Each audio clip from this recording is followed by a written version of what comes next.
the myth of metabolic multitasking. So I know maybe it was kind of like, like hook, line, and sinker. I got you on here by talking about how you build muscle and lose fat at the same time. Well, with multitasking, you're really just switching and you're doing multiple things, but neither of them really efficiently. You need to monotask for best efficiency as far as physique goals are concerned. So while certain types and styles of workouts will help you to become more heart healthy, or they may assist you in fat loss or muscle building, when you're going after one head on and expecting it to give you two different results, then you can either get really discouraged because it's not giving what you want. If you are discouraged because you're thinking that it's going to magically do both, then it can kind of take you off task, or you can start searching for workouts that you think will fill that void. But if you go into it understanding that your body prefers, your metabolism prefers for you to pick one or the other, then you can start doing them in cycles. And this is why a person that is constantly dieting is pretty much moving further and further away from their ultimate goal, because it's going to start changing. At first, you're going to look really great.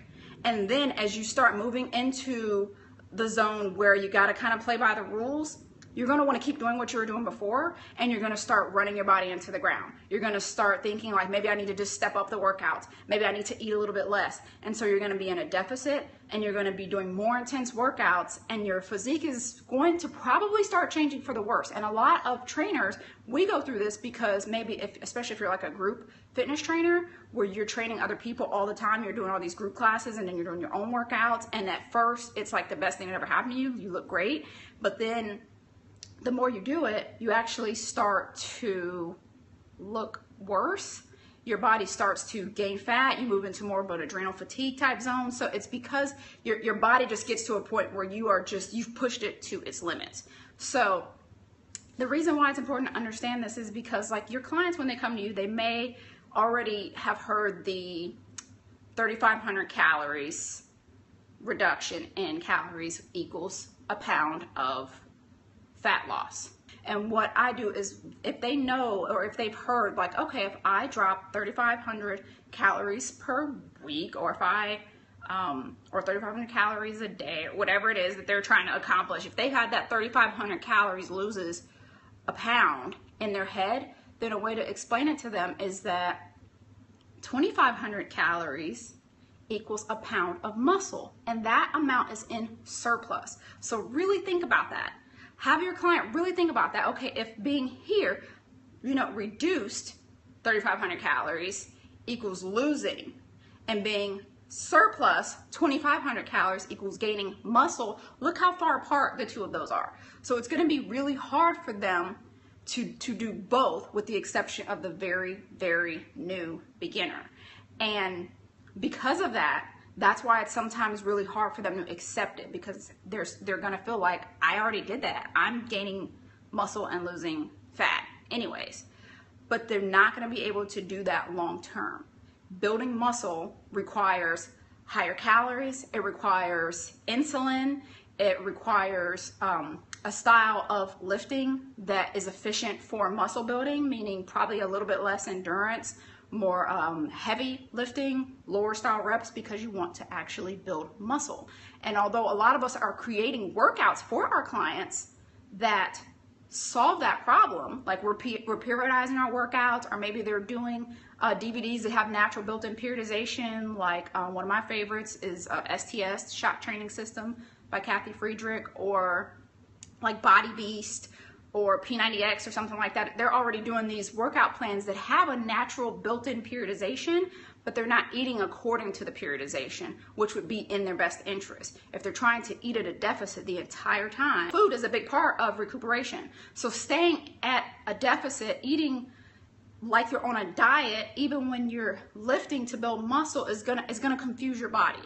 If your body has to choose between the two, oftentimes it's going to choose the lesser. You're going to start eating away at the muscle that you're trying to build, and you're going to develop, or your client's going to develop, the skinny fat look versus the, maybe the lean or toned look that they want.